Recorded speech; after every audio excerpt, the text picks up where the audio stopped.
가 없으면 백성이 방종하게 행한다라고 얘기하는 것이죠.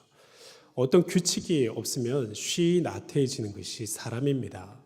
그래서 하나님의 말씀 앞에서도 우리가 긴장감을 갖고 또 건강한 긴장감을 갖고 나날이 생기 있게 살아갈 수 있게 해주는 것이 이런 말씀을 통해서 우리 가운데 이루어지는 것입니다. 이 말씀들은 미래에 관한 이야기지만 성도들은 이 미래에 다가올 분명한 사실이 이와 같이 확정되었으니 내가 지금 그러면 무엇을 하며 어떻게 살아야 되는지 이것을 돌아보며 살아야 하는 것입니다. 예수님께서 3년간의 공생애를 끝내시고 이 십자가를 지시기 전에 앞으로 일어날 일에 대해서 이 말씀을 통해서 가르쳐 주십니다. 이분이 떠나시기 전에 이 제자들과 잠시 헤어지기 전에 마치 유언장을 주는 것처럼 남겨져 있는 사람들에게 뭔가 고별 설교를 하시는 것과 같이 이 말씀을 하시는 것입니다. 성전 파괴가 일어날 것이며 거짓 그리스도가 출현하고 전쟁과 민족 분쟁과 지진과 기근과 성도들에 대한 대대적인 핍박, 이와 같은 일들이 열거되어 있습니다. 그런데 이런 것들은 재난의 시작이고 그 끝은 아니라고 말씀합니다. 어쨌든 이 모든 역사의 과정들은 하나님의 복음이 세상 끝까지 모든 민족에게 전해지는 그와 같은 역사의 방향을 가지고 앞으로도 계속적으로 이어져 간다라고 말씀하고 계시는 것입니다. 이 계시의 말씀을 통해서 우리에게 주시는 분명한 메시지는 깨어있는 신앙이 되라는 것입니다. 깨어있는 신앙. 우리가 보시면 35절 말씀에 보시면요, 앞에서 이런저런 얘기를 쭉 하신 다음에 그러므로 라는 말로 이야기가 시작됩니다.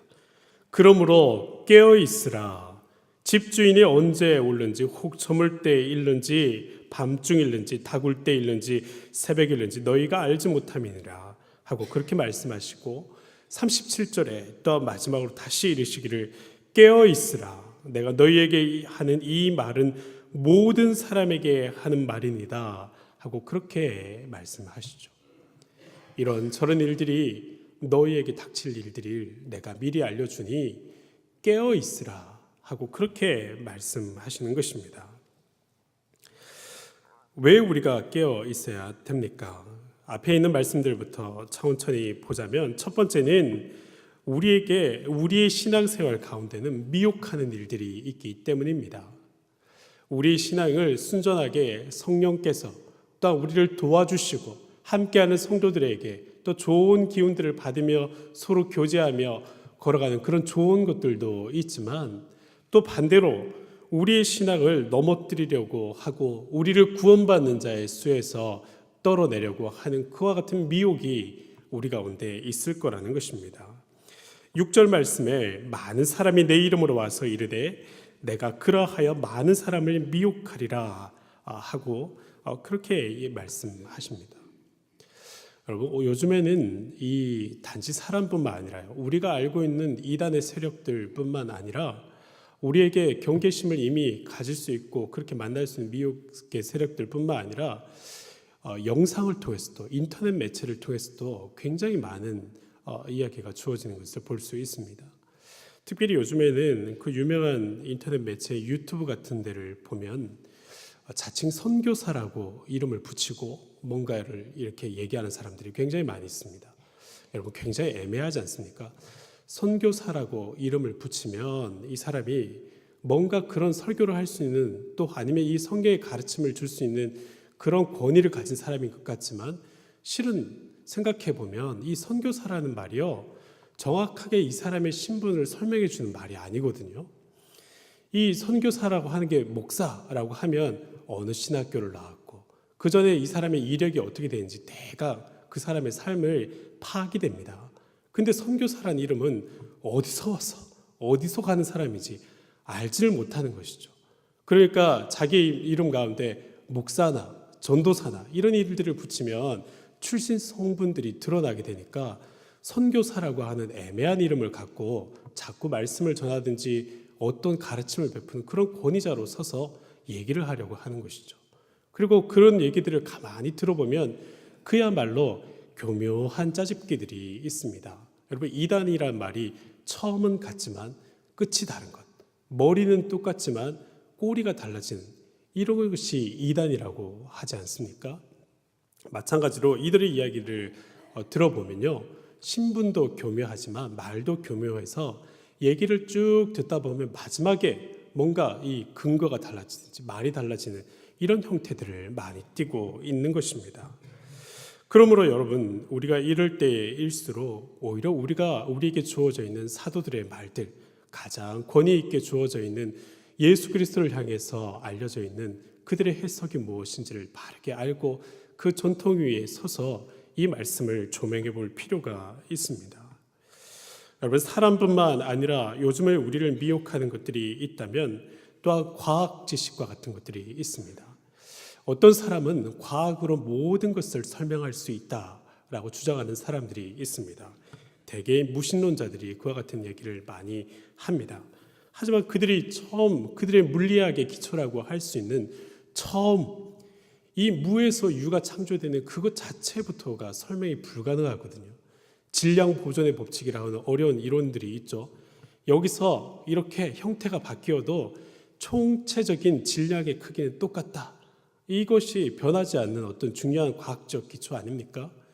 그런데요, 생각해 보면 맨 처음 우주가 생겼을 때는 아무것도 없는 것에서 우주가 생겨나거든요. 이 질량 총법칙이 성립하지 않는 것이죠. 하지만 이런 것들을 설명할 수 없는 것들은 다 어디다가 묻어다 두고 결정적으로 얘기하기로 과학으로 모든 것을 설명할 수 있다.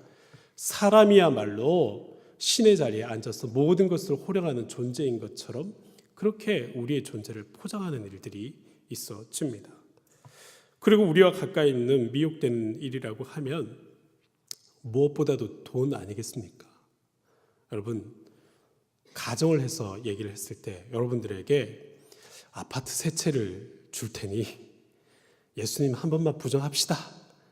예수님 안 믿고 안 믿는다고 그렇게 하면 살아간다고 합시다 라고 하면 모르긴 몰라도 예수님을 배신하는 일이 적지 않을 겁니다. 그만큼 돈의 위력이란 것이 막강한 것이죠. 크게도 작게도 이와 같은 우리에게 있는 끝없는 믿음을 배신케 만드는 미혹들이 우리에게 있습니다. 우리가 깨어서 주님을 향해서 몰입하고 그분을 바라봐야 되는 중요한 이유가 되어집니다. 두 번째는 이 말세의 고통이 이 가운데 우리가 깨어 있어야 되는 이유는 그 과정이 고통스럽기 때문입니다. 오늘 말씀에서도 그런 얘기를 합니다. 재난이 있을 거다. 기근이 있을 거다. 전쟁이 있다. 그리고 믿는 자들을 향한 핍박이 있을 거라고 그렇게 얘기를 하는 것입니다. 아이를 낳기 전에 산모가 마지막 진통이 극심하듯이 몇 시간에 걸쳐서 배가 아프고 산통이 오고 고통스럽듯이 하나님의 영광이 이 땅에 잉태될 때에 하나님의 영광이 이 땅에 최종적인 승리로 나타나기 전에 마치 진통하는 산모와 같이 온 천지에 극심한 고통이 있어지는 것입니다. 그래서 말씀하시기를 아이벤 사람이 또 젖먹이가 있는 사람이 이 사람들에게는 고통이 따를 거라고 그런 얘기를 하지 않습니까? 그리고 겨울에 이런 일들이 일어나지 않을 거라고 일어나지 않도록 기도하라고 그렇게 말씀하시는 것입니다. 여러분, 사람들의 미혹뿐만 아니라 세상이 그렇게 고통스러워지면 모든 사람들의 마음 가운데 사랑이 식어지고 뭔가 이렇게 좋은 진리를 이야기하는 것도 고추장스러운 이야기가 되어지는 것입니다. 그와 같은 고통의 때가 있을 수 있으니 하나님 앞에서 우리의 믿음을 보존할 수 있도록 그리고 우리가 또 그 고통의 때를 하감할 수 있도록 주님 앞에 깨어서 기도하는 그런 신앙이 되라고 말씀하시는 것입니다. 마지막으로 우리가 깨어 있어야 되는 중요한 이유는 결정적으로 우리가 그때가 언제인지 모른다는 겁니다. 그때가. 우리가 내일 딱 그 일이 있다고 하면 오늘이라도 딱 준비하면 좋지 않습니까? 근데 그때가 우리에게 알려지지 않는다는 것이죠. 32절 말씀에 이른 바와 같이 그러나 그날과 그때는 아무도 모르나니 하늘에 있는 천사들도 아들도 모르고 아버지만 아시느니라 라고 얘기하십니다. 우리가 그때를 준비하려고 하지만 그때가 정확히 언제 때인지 모르니까 우리의 모든 생애 가운데서 하나님 앞에서 이렇게 깨어있는 신앙으로 살아가야 하는 것입니다. 그런데 여러분, 우리가 이 말씀과 함께 또 기억할 것이 무엇이냐면 30절부터 31절에 나오는 말씀과 같이 천지는 없어지더라도 내 말은 없어지지 않는다라고 얘기하십니다. 30절 말씀부터 보면요, 내가 진실로 너희에게 말하노니 이 세대가 지나기 전에 이 일이 다 일어나리라. 천지는 없어지겠으나 내 말은 없어지지 아니하리라 라고 말씀합니다. 재난의 일에 대해서도 말씀하시지만 예수님께서 반드시 다시 오시는 것입니다. 반드시 다시 오셔서 이런 고통 가운데 있었던 무성도들을 끌어모으고 하나님의 품 안에 모으는 일들이 우리 가운데 반드시 일어나게 될 거라는 것입니다. 예수님께서 오셔서 양과 염소를 나누고 알곡과 가라지를 나누고 심판주로 오시는 일들이 우리에게 반드시 있어야 된다는 것입니다. 확정된 미래가 있습니다. 우리의 죽음만큼, 우리가 죽는다는 사실만큼 확정된 미래가 우리에게 있다는 것입니다. 그러므로 우리는 날마다 깨어서 그분 앞에서 살아가야 됩니다. 이미 주께서 오신다는 것은 확정된 미래이니 우리가 그때를 위해서 준비를 해가야 되는 것이죠. 여러분, 나쁜 얘기지만 우리 집에 도둑이 든다는 것이 예고되었다고 합시다. 근데 그 도둑이 벌건 대낮에 이렇게 버적버적 집문을 열고 띵동하고 들어옵니까? 어느 순간에 우리를 해하려고 들어오지 않습니까? 그러면 언제 이 밤에 도둑이 온다라고 하면 창문도 한 번 더 점검하고 불도 좀 더 켜놓고 뭔가 혹시 싸워야 될지 모를까 야구방망이도 하나 준비하고 뭔가 대비책을 갖고 긴장하면서 기다리잖아요. 마찬가지로 예고된 일들이 있다는 것이죠. 예수님께서 이와 같이 말씀해 주신 이유 자체가 우리가 깨어서 하나님 앞에 신앙생활을 할 수 있도록 미리 될 일을, 확정된 미래를 우리에게 가르쳐 주시는 것이죠. 그러므로 주께서 언제 문득 오실지 모르니 우리가 기만적으로 믿음 생활을 할 것이 아니라 하나님 앞에서 신령과 진정으로 우리의 중심이, 우리의 진실이 하나님 앞에 언제든지 꺼내내어도 참된 것으로 인정받을 수 있도록 그렇게 살아가야 하는 것입니다. 여러분, 때때로 우리는 우리 스스로도 속이는 기만하는 인생입니다. 천지는 하나님께서 좋게 지으셨지만 사람은 속이는 존재 아닙니까? 때때로 자기 자신도 속입니다. 우리가 스스로에게도 기만당하지 않고 그분을 향해서 진실한 마음으로 살아갈 수 있도록 그렇게 우리를 다시금 돌아보며 날마다의 성찰 가운데 살아가야 하는 것입니다. 여러분, 우리가 균형 있는 믿음을 갖고 사십시다. 우리가 하나님의 사랑 주심을 알고 있습니다. 하나님의 복 주심을 믿고 있습니다. 주께서 우리에게 좋은 것 주시는 것도 믿고 있습니다. 그뿐만 아니라 예수님께서는 마지막 때에는 내가 심판주로 다시 올 것에 대해서도 말씀하셨습니다. 반드시 이와 같은 일들이 일어날 줄로 믿고 오늘도 건강한 인격으로 또 주님 앞에서 정직한 인격으로 그렇게 살아가도록 또 하나님 앞에서 진실한 믿음으로 살아가도록 그렇게 자신을 경주하며 살아가야 됩니다.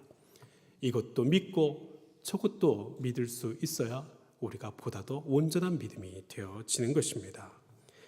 우리가 하나님 앞에 이와 같은 말씀을 들었다 할지라도 예수님께서 이 말씀 가운데 초반에 이르신 것처럼 두려워 떨 것이 아닙니다. 왜냐하면 심판주로 오시는 주님은 우리에게 소망이 되기 때문입니다. 여러분, 그것은 우리에게 두려운 일이 아니라 하나님께서 오셨을 때 나의 진실함이 인정받는 시간입니다. 나의 수고로움이 보상되는 시간입니다. 그 과정 가운데 진통이 있다 할지라도 최종적 영광이 우리에게 주어지는 것입니다. 그러므로 우리는 두려워할 것이 아니라 이 말씀을 먼저 들었으니 깨어있는 심령으로 살아가게 된다면 오히려 더 큰 영광을 얻을 수 있는 기회를 우리가 보장받는 것이죠. 그러므로 여러분, 오늘도 깨어있는 신앙으로 살아가면서 최종적인 그날에 하나님으로부터 면류관 받고 소망의 칭찬을 듣고 이 땅에 있는 모든 수고와 눈물을 닦아주시는 그분 안에서 평안과 위로를 겪게 되는, 그 영광을 얻게 되는 귀한 믿음의 세대 되시기를 주님의 이름으로 축원드립니다. 이 시간 우리 함께 기도하겠습니다. 우리 첫 번째로는 미혹을 이길 분별력을 주시고 환난의 때의 고통을 하감하여 주시도록 우리 같이 기도하겠습니다. 두 번째는 늘 하나님의 다시 오심을 의식하면서 말씀대로 살아가는 깨어있는 인생 되게 해달라고, 이 두 가지를 위해서 우리가 함께 기도하며 나아가겠습니다. 같이 기도합니다. 주여 믿습니다. 주여 믿습니다. 주여 믿습니다. 아버지 하나님,